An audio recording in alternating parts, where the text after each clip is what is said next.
जय हिंद साथियों, स्वागत है आप सभी का एजुकेशन के एट 6 में। रुख करते हैं बिहार की तरफ। दोस्तों, बिहार में ट्रांसपोर्ट डिपार्टमेंट यानी कि बिहार राज्य पथ परिवहन निगम की हम बात करें यहाँ पे, तो आपके लिए वैकेंसीज अपडेट की गई हैं। ये वैकेंसीज बहुत ही इंपॉर्टेंट है और अधिकारियों वाले जॉब है, जिसके लिए आप छात्र भी आवेदन कर सकते हैं। क्या है योग्यता, क्या है एक्सपीरियंस क्वालिफिकेशन, क्या एज क्राइटेरिया है और कैसे इसको आवेदन करना है, मतलब इसके लिए क्या हम ऑनलाइन आवेदन करेंगे या ऑफलाइन के तौर पे इसको हमको आवेदन करना है, सारी जानकारी इस वीडियो के माध्यम से देंगे। तो वीडियो को कंप्लीट देखिएगा और जो भी छात्र हैं ऐसे जो कि इसके लिए एलिजिबल हो, उनको ये प्लीज़ शेयर भी जरूर कर दीजिएगा। तो चलिए देखिए, मैं आपको कुछ अपडेट दिखलाना चाहता हूँ यहाँ से पहले तो। लेकिन उससे पहले एक छोटा सा रिक्वेस्ट है आप लोगों से कि चैनल पे नए हैं तो प्लीज़ चैनल को सब्सक्राइब कर लें, बेल आइकन दबा लें, ताकि हर वीडियो का नोटिफिकेशन आप तक सबसे पहले जा सके। और आप हमारा टेलीग्राम भी ज्वाइन कर लेंगे। टेलीग्राम पे ये सारे वीडियो के लिंक शेयर कर दिए जाते हैं, इनके पीडीएफ भी मैं आपको वहीं पे शेयर कर दूंगा।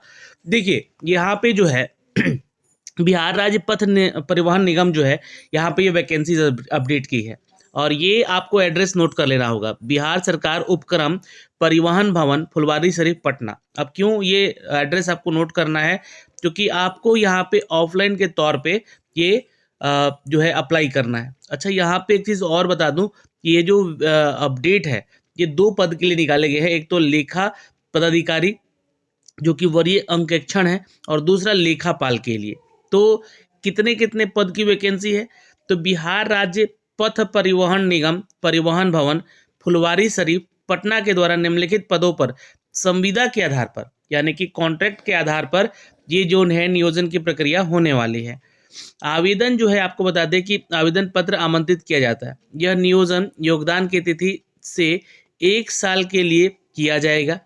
कार्य संतोषप्रद पाए जाने पर आवश्यकता अनुसार सेवा अवधि बढ़ाई घटाई जा सकती है, ये आप ध्यान रखिएगा। पहला जो है पोस्ट आपका लेखा पदाधिकारी वरीय अंकेक्षक का है, जो कि 14 पदों की ये संख्या है। मानदेय कितना होगा, तो 35,000 मानदेय होगा आपका, यानी कि सैलरी स्केल। देखिए, चूंकि ये कॉन्ट्रैक्ट के आधार पे वैकेंसीज है, तो यहाँ पे 1 साल के लिए अवधि के लिए है, तो ये 1 साल तक 35,000 आपको मिलेंगे रुपये। वाणिज्य स्नातकोत्तर यानी कि अगर आपने बीकॉम किया है, ठीक है, या एमकॉम किया है एवं किसी सरकारी विभाग में या लोक उपक्रम में या प्रतिष्ठित ऐसे संस्थानों में, बड़ी कंपनियों में लेखापाल या अंकेक्षक के कार्य किए हैं कम से कम 5 वर्षों का, तो ये एक्सपीरियंस है आपका। ठीक है, तो 5 साल का वर्क एक्सपीरियंस भी मांगा जा रहा है यहाँ पे इस वरीय यानी कि सीनियर ऑडिटर के इस पोस्ट के लिए। आयु सीमा क्या है यहाँ पे, तो 11 मार्च 2024 को 45 साल कम से कम होनी चाहिए, उससे ज़्यादा नहीं। तो एज का लिमिटेशन भी नहीं है, लेकिन हाँ 5 साल जो छात्र या जो लोग यहाँ पे एक्सपीरियंस करते हैं, तो उनका उम्र सीमा या 45 के आसपास ही होगा। लेखापाल के लिए भी वैकेंसीज है, 35 पोस्ट है यहाँ पे। तो कुल मिला के अगर देखिएगा तो 49 पदों की टोटल वैकेंसी है ना, जहाँ पे लेखापाल के लिए 30,000 की सैलरी स्केल है। अच्छा, दूसरा चीज़ बता दें कि इसके लिए जो भी छात्र आवेदन करेंगे वो या तो सीए किए हुए हैं या फिर यहाँ पे कोस्ट अकाउंटेंट इंटरमीडिएट का कोर्स किया है इन्होंने, परीक्षा उत्तीर्ण होना चाहिए, और कम से कम 3 वर्षों का जो है यहाँ पे वर्क एक्सपीरियंस होना चाहिए, अथवा किसी सरकारी विभाग या लोक उपक्रम या प्रतिष्ठित संस्थान से सेवानिवृत्त लेखापाल भी है तो आवेदन कर सकते हैं। इसका भी एज क्राइटेरिया 42 साल मांगा गया है, और जो सेवानिवृत्त है वो कम से कम 62 साल से ज़्यादा नहीं होने चाहिए। अच्छा, महालेखाकार से सेवानिवृत्त अगर आप हैं या अंकेक्षण से या लेखापाल से, तो भी आपको 62 साल से उम्र ज़्यादा नहीं होना चाहिए। तो ये तो हो गया पद का नाम, सैलरी, योग्यता और एक्सपीरियंस और एज क्राइटेरिया के बारे में। लेकिन इसके लिए आपको आवेदन कैसे करना है, तो जो भी इच्छुक अभ्यर्थी हैं अपना क्या करेंगे, रिज्यूमे यानी कि बायोडाटा कहते हैं हम लोग इसको, है ना, सीवी जिसको कहते हैं आप लोग, तो रिज्यूमे का एक, और इसके साथ साथ एक पासपोर्ट साइज फोटो, ठीक, एक पासपोर्ट साइज फोटो, संगत साक्ष्य अनुभव प्रमाण पत्र यानी कि एक वर्क एक्सपीरियंस का जो प्रमाण पत्र आप लोग देते हैं अपना कंपनी जो लास्ट छोड़े हैं उससे, या जिस संस्थान में आप काम किए हैं, तो उसका एक प्रमाण पत्र। शैक्षणिक योग्यता प्रमाण पत्र, शैक्षणिक योग्यता यानी कि जो भी योग्यता हमने बताई है उससे संबंधित आपका जो है प्रमाण पत्र है।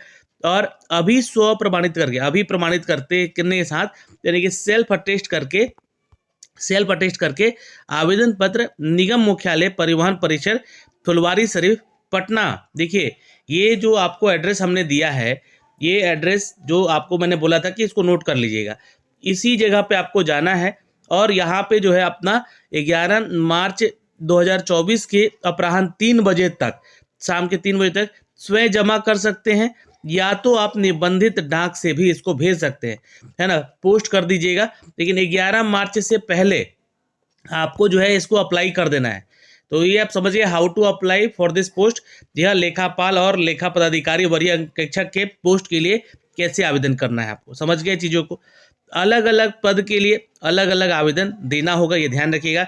इस पोस्ट के लिए आप अगर योग्य अभ्यर्थी है तो इसके लिए अलग आवेदन करना है। कोई देखिए इसका एग्ज़ाम नहीं होगा, यहाँ पे कोई परीक्षा नहीं है और ना ही कोई फीस होगा यहाँ पे, यहाँ कोई फीस सबमिट भी यहाँ पे आपको नहीं करना है। ठीक, दोनों चीज़ ध्यान में रखिएगा।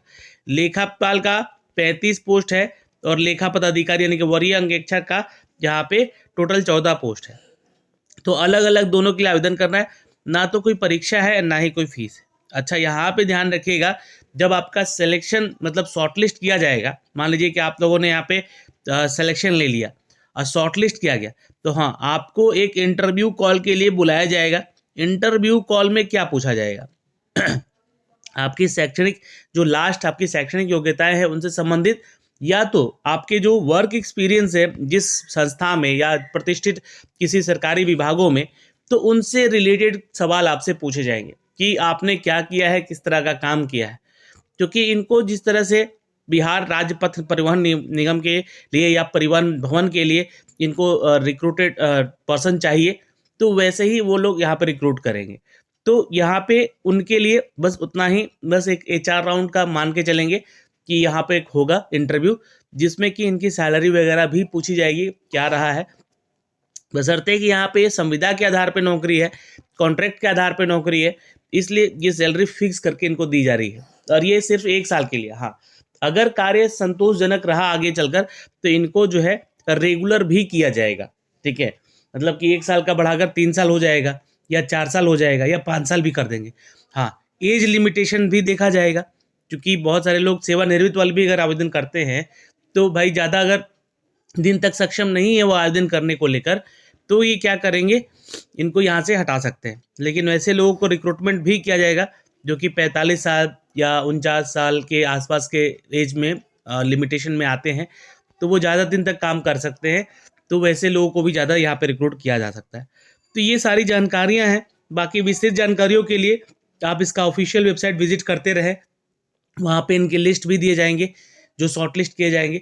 लेकिन आप लोगों को शॉर्ट लिस्ट करके आप लोगों को बुलाया जाएगा।